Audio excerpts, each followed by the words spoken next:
සාකාවක් අරගෙන ඇවිල්ලා ඒ කාලේ හිටපු රහතන් වහන්සේලා රජවරු වැඩියක් කියලා බෝධිය මෙතන රෝපණය කරලා දැන් අපි ජයශ්‍රී මහ බෝධි උඩමළුවේ ගිහිල්ලා වඳින්නේ. ඒ වාගේ මෙච්චර ලොකු ආසනයක් මෙතන හදලා තියෙනවා කියන්නේ කොච්චර ලස්සනද තියෙන්නේ නැද්ද? එතකොට මෙතන හොඳට දැන් උඩමළුවේ වඳිනවා වාගේ බොහොම ගෞරවයෙන් පිළිවෙලකට බුදුන් වැඳපු තැනක් නේ. මම මෙතන නම් අවුරුදු 5-6ක් තිස්සේ මේ ස්ථානේ දන්නවා. ඒක මෙතන තියෙන කාරණාත් එක්ක තමයි මම මැදිහත් නොවුනේ. හැබැයි මට දැන් මේ හිතවිල්ලක් පහළ වුණා මෙතන මේ විදිහට තියෙන්න හොඳ නැහැ. ඒ විදිහට තමයි මේ ගම්මුටක් මේ විදිහට වෙලා තියෙන්නේ. ඕගොල්ලෝ දීපපතා දිනපතා මේ විදිහට මෙතන වෙනින් කරනවා. අර පෞරාණික විදිහට මෙතන බෝධියක් වැඩ ඉඳලා ලස්සන බෝවලුවක් සකස් වෙනවා.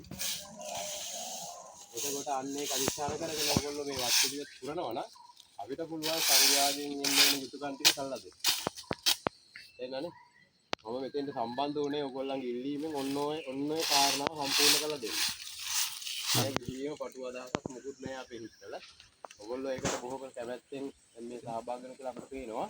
මේ විදිහට දිගින් දිගටම අපි මාස 3ක් විතර එක දිගට වත් පිළිවෙත් පිරුවොත් මේ කියන ටික කරගන්න පුළුවන්. මේ ස්ථානයේ ආරක්ෂක දෙවි දේවතාවුන් වහන්සේලා වැඩ ඉන්නවා. ඒගොල්ලන්ගේ කැමැත්ත ඒකයි. ඒගොල්ලෝ බොහොම කම්පාවෙන් ඉන්නේ, දුකින් ඉන්නේ, අපහසුතාවයෙන් ඉන්නේ.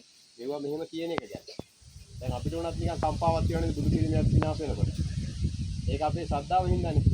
ආන් ඒ වගේ තමයි ඒගොල්ලෝ හදපු දේවල් නේ. ඒගොල්ලෝ රැකගත්ත දේවල්, ඒගොල්ලෝ ආරක්ෂා කරපු දේවල්. එතකොට මේවා නිකන් ගල් විහි වෙලා පාළුවට ගිහිල්ලා පවිත්‍ර වෙනකොට ඒගොල්ලන්ගේ හිතේ ශෝකයක් තියෙනවා. හැබැයි දැන් මේවා ආපහු පිරිසිදු වෙලා වත් පිළිවෙත් වෙලා මේ විදිහට බුද්ධ පූජාවල් පිළිලා මේ දේවල් වෙනකොට ඒගොල්ලෝ බොහොම සතුටටපත් වෙනවා. එහෙනම් මම කියන එක. ඒගොල්ලෝ බොහොම සතුටටපත් වෙනවා. ඒගොල්ලෝ පින් ගන්නවා. ඒගොල්ලෝ බොහොම සැනසෙල්ලටපත් වෙනවා. පෙරලා ඕගොල්ලන්ට ආශිර්වාද කරා. ඕගොල්ලන්ගේ දුක ගැන ඕගොල්ලෝ ඉල්ලන ඔය එක ඉල්ලීම් තියෙන්නේ. ආන්නේ දුකට ඒගොල්ලෝ පිහිට වේවි. එහෙනම් ඒ අදහස තියාගෙන අපි අද බුද්ධ පූජාව තියමු. ඉස්සත් විභාගෙලින් ළමිනුත් ඉන්නවා නේද? ඔව් ඒ ළමින්ටත් ආශිර්වාද පතා උසස් පෙළ කරනවා නම් ඒ ළමින්ටත් ආශිර්වාද පතා මෙතන ඉන්න දායක කාරක ආදීන්ටත් ආශිර්වාද පතා මේ ස්ථානයේ ඉදිරි දියුණුව ආශිර්වාද දියුණුව මේ රැකවරණය සැලසේවා කියන අදහස් ඉස්සයි තියාගෙන අපි මේ බුද්ධ පූජාව තියමුනේ. හරි එහෙනම් හැමෝම එක හඬින් බුදු ගුණ කියමු මේ බුද්ධ පූජාව තැන්පත් කරනකල්.